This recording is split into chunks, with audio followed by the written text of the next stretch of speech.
You've been trying to connect with powerful people the wrong way. You work harder, you're polite, you're competent, and you're invisible. Meanwhile, certain people walk into rooms and reality bends toward them. Opportunities open, doors unlock, decisions are made in their presence, without effort. This is not luck, it is not talent, and it is definitely not fairness. Power does not respond to goodness, it responds to leverage. Powerful people do not look for friends, they look for assets, mirrors, protection, silence, and the moment you approach them seeking approval, mentorship, or validation, you disqualify yourself. Niccolò Machiavelli understood this centuries ago. Connection is not built through honesty, it is built through positioning. In this video, we dismantle the lies you've been taught about networking and reveal the 13 ruthless laws that decide who enters the inner circle and who remains a background character forever. These are not social tips, they are psychological mechanisms. And once you see how power actually connects, you will never approach another influential person as a subordinate again. But be warned, if you apply these laws, you will stop being liked by everyone.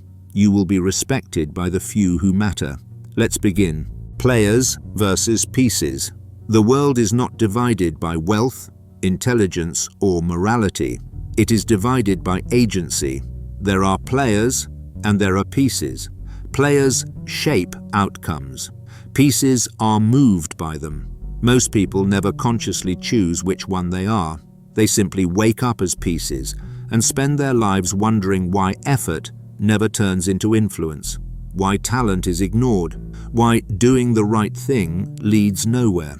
The answer is brutal but simple. Power does not reward goodness. It never has. Power responds to leverage, the ability to affect outcomes, absorb pressure, and protect interests. Everything else is decorative. You were taught the opposite. You were taught that if you are competent, polite, ethical, and hard-working, recognition will eventually arrive. That belief keeps systems running smoothly because it produces compliant labor, not competition. But powerful people are not looking for moral validation. They are looking for stability, utility, and protection. When a powerful person scans a room, they are not asking, who is the nicest? Who deserves a chance? Who worked the hardest? They are asking, who reduces my risk? Who increases my reach? Who can be trusted under pressure? Who does not leak emotion, information, or insecurity? This is the invisible hierarchy most people never see. At the top are players, individuals who understand that perception follows posture and posture follows internal authority. Below them are pieces, skilled, intelligent, well-intentioned people who still orient their behavior around approval. This is why talent alone never grants access. Talent without leverage is just potential. Effort without positioning is invisible. Kindness without boundaries is a liability. Powerful people already have friends. They already have admirers. They already have people telling them how great they are. What they lack is reliability without neediness. They want mirrors, people who reflect their worldview without challenging their identity. They want assets, people who solve problems without demanding praise. They want protection, emotional, informational, reputational, and the fastest way to disqualify yourself is to approach them wanting something. The moment you seek validation, mentorship, or approval, you signal dependency. Dependency makes you a piece. This is the hardest instinct to kill because it feels virtuous. Wanting to be liked, wanting to be seen as good, wanting to be chosen. But power does not choose the eager, it chooses the self-contained. This is why powerful people often connect with individuals who seem unimpressive on the surface. Quiet, reserved, unreactive. People who don't overperform socially. People who don't explain themselves. Those people aren't empty. They're sealed. They don't leak motivation. They don't chase affirmation. They don't compete for attention. And that calm independence is the first signal power recognizes. To enter circles of influence, you must kill the part of yourself that wants to be validated for existing. You must stop trying to prove you are worthy of access and start asking a different question. What do I stabilize in this environment? When you stop trying to be impressive and start becoming useful without attachment, the hierarchy shifts. You stop being evaluated as a person and start being evaluated as a position. That is the moment you stop being a piece. And once that happens, power stops ignoring you, not because you asked, but because you no longer need it to notice you. Never threaten the throne. The first gate to power is not intelligence. It is ego management. Most people fail here without ever realizing it. They finally get proximity to someone influential and panic. Their insecurity surfaces disguised as enthusiasm. They talk too much. They display too much competence. They try to prove value by brilliance. And in doing so, they trigger the oldest reflex in power: threat detection.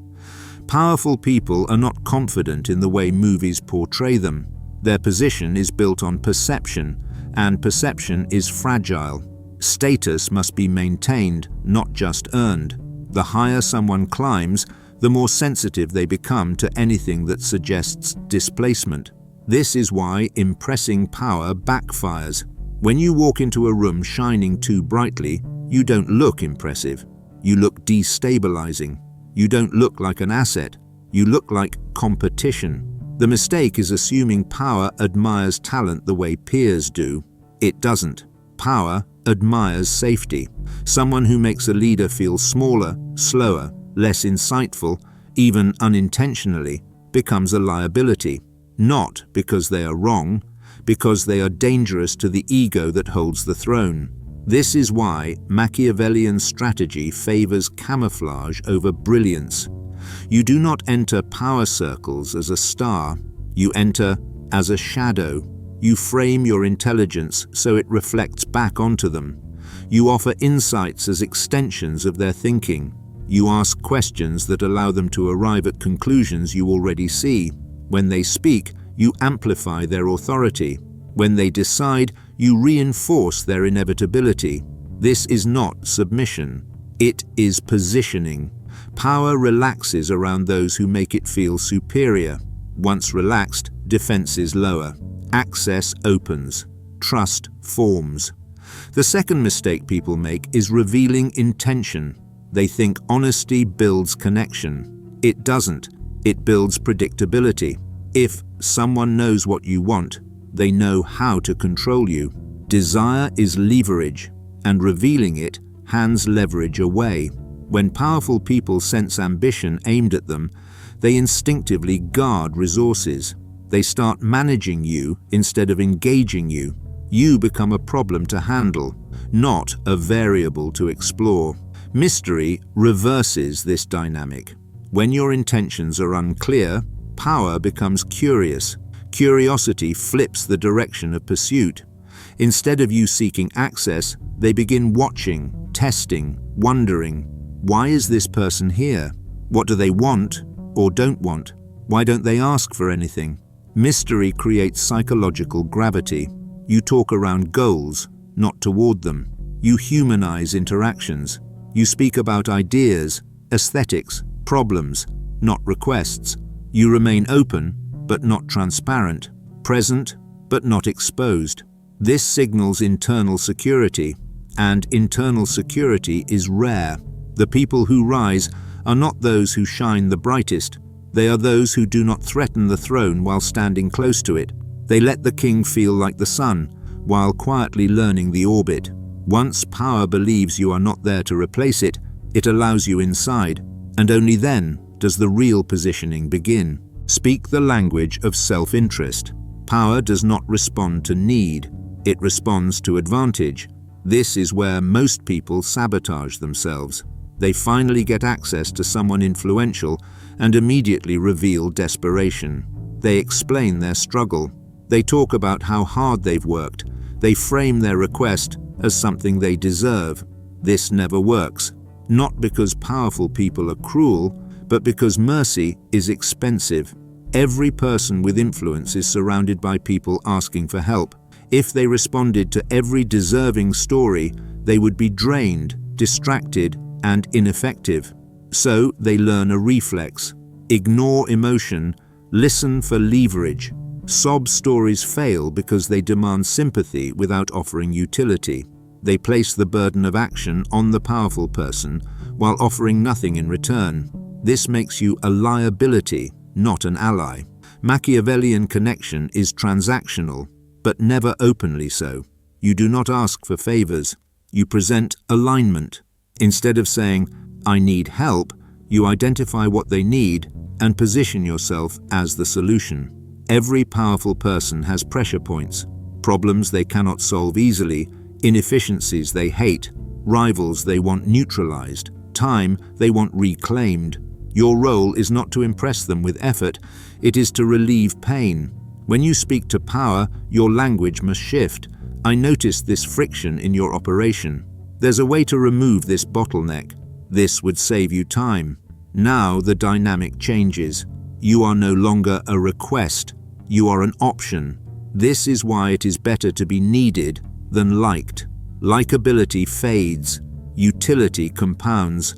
Power keeps those who solve problems quietly and consistently. Once you become associated with relief, emotional, logistical, or strategic, your position stabilizes. The second layer of this law is strategic absence. Availability is mistaken for dedication, but in power dynamics, it signals low value.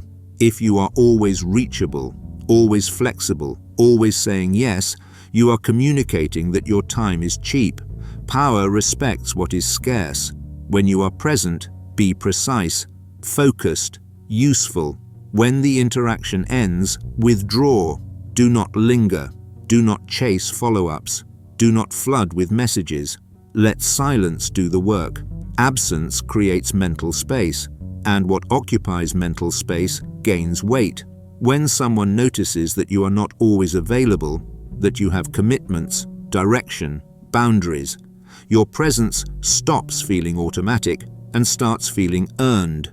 This transforms you from a background resource into a deliberate choice. The goal is not to disappear completely. The goal is to make your presence conditional. When you appear, something gets easier. When you leave, something is felt. This is how you turn presence into reward. Power does not want more people around. It wants fewer, better ones. Speak the language of self-interest. Respect time as currency. Withdraw without drama. And you will notice something shift. You stop being someone who asks for access and start becoming someone power makes room for. Become the mirror. Power does not bond through honesty. It bonds through recognition.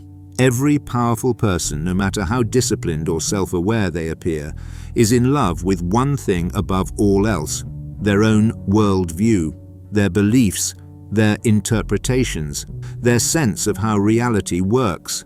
This is not vanity in the childish sense. It is identity preservation. Power is isolating. The higher someone climbs, the fewer people can speak to them without fear, flattery, or distortion. They are surrounded by noise, advisors selling agendas, subordinates hiding mistakes, rivals masking intent. So, when power encounters someone who sees the world the same way, the effect is immediate. Trust accelerates. This is the law of the mirror.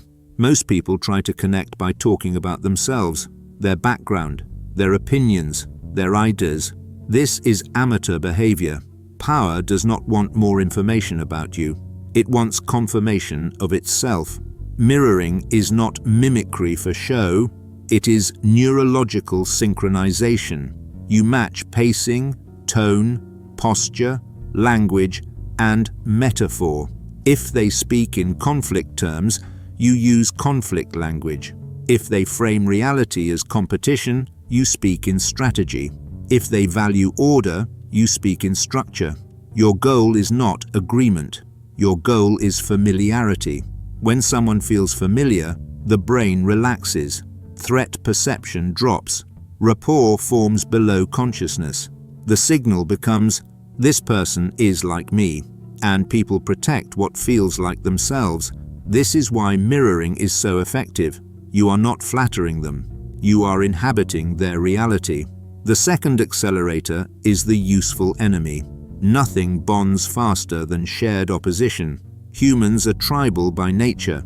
We define ourselves not just by what we believe, but by what we reject. Power especially is forged in resistance to inefficiency, rivals, incompetence, or stagnation. When you validate someone's enemies, you validate their struggle. This industry has become diluted. That resistance you're facing is irrational. I see exactly why that frustrates you. You are not complaining. You are aligning. This creates an us versus them dynamic, one of the strongest loyalty engines known to psychology. Suddenly, you are not an outsider. You are inside the perimeter. But this must be handled with precision. The enemy must feel righteous, not petty. You are not gossiping. You are affirming standards. You are reinforcing the narrative that they are fighting chaos, mediocrity, or opposition for a reason. This positions you as an ally in their internal war. Once this bond forms, something subtle happens. They begin to associate clarity, validation, and emotional coherence with your presence. Conversations feel smoother. Decisions feel supported. Resistance feels shared. You are no longer just a person in the room. You are a psychological anchor. This is why power keeps returning to the same people. Not because they are the smartest, but because they feel aligned, become the mirror, and power sees itself reflected without distortion. Share the enemy, and loyalty begins to harden. At this point, access is no longer the challenge. Indispensability is, and that requires something even rarer than alignment: control over what flows into power's mind. Control the flow. Power is not maintained by force. It is maintained by information and emotional regulation. This is where real dependency is formed. At high levels, powerful people are starved, not for resources, but for signal. They are surrounded by filtered truth, diluted updates, and people who tell them what they want to hear. The higher they rise, the less reality reaches them intact. This creates vulnerability. Whoever controls what information reaches power, and how it is delivered, quietly shapes decisions. This is the role of the gatekeeper. Information is not valuable because it is abundant. It is valuable because it is curated. Anyone can forward news. Anyone can repeat rumors. That makes them noise. Power does not reward noise. It avoids it. What power values is selective intelligence. Information that is timely, relevant, actionable, and delivered without drama. When you bring something to power, it must do one of two things: protect them from risk or give them advantage. Nothing else matters. You are not a messenger. You are an editor of reality. This is why secrecy becomes currency. When you deliver insight without revealing sources, methods, or full context, you retain leverage. You become the conduit. If power can get the same information without you, your value collapses. So you offer clarity, not transparency. I saw a weakness forming here. There's movement you should be aware of. This hasn't reached your circle yet. Short, controlled, no excess. This creates reliance without dependency theater. You are useful, but not needy. Present, but not loud. The second half of control is emotional. Power lives under pressure most people never experience. Decision fatigue, constant exposure, high stakes, isolation. This produces elevated cortisol, the hormone of threat. Most people add to this. They bring urgency. They bring panic. They bring emotional weight.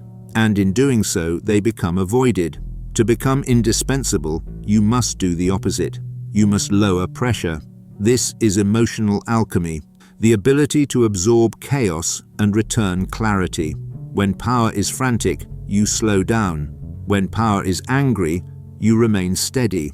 When power is overwhelmed, you simplify.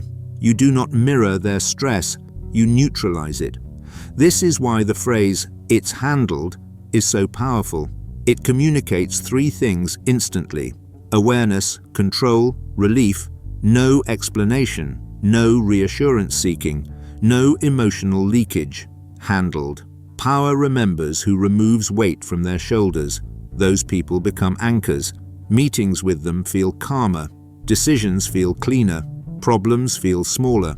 And humans are drawn to environments where tension decreases. This is how dependency forms quietly, not through favors, not through flattery, but through relief.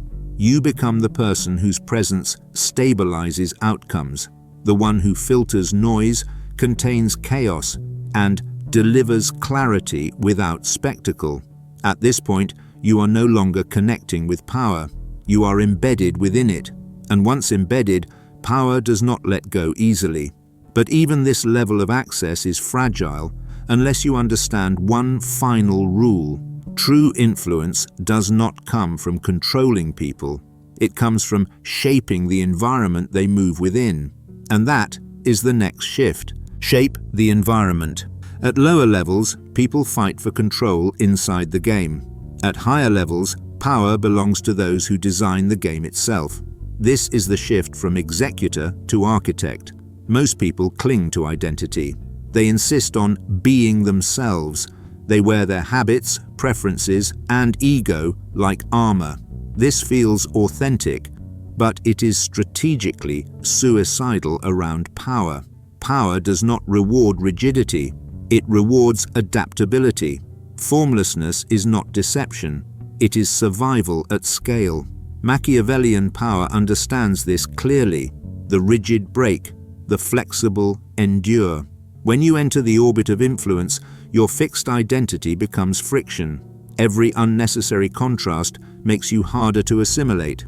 The powerful do not want to adjust to you. They want you to fit seamlessly into their world. So you blend.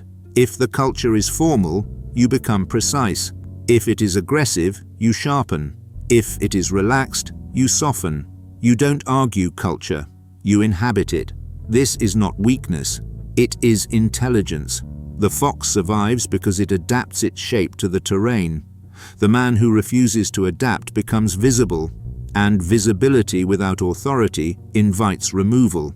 Once blending removes friction, you move to the deeper layer, option, control. Most people beg for decisions. What do you want to do? How should I handle this? What's your preference? This feels respectful, but it is lazy. It pushes cognitive load upward and makes you look dependent. Power despises unnecessary decisions. The architect never asks open-ended questions. He curates the field. Instead of infinite possibilities, you present structured choices. We can move this direction and gain X, or take this path and avoid Y. Option 2 aligns best with your priorities. Notice the framing. You are not ordering. You are not begging. You are designing the menu.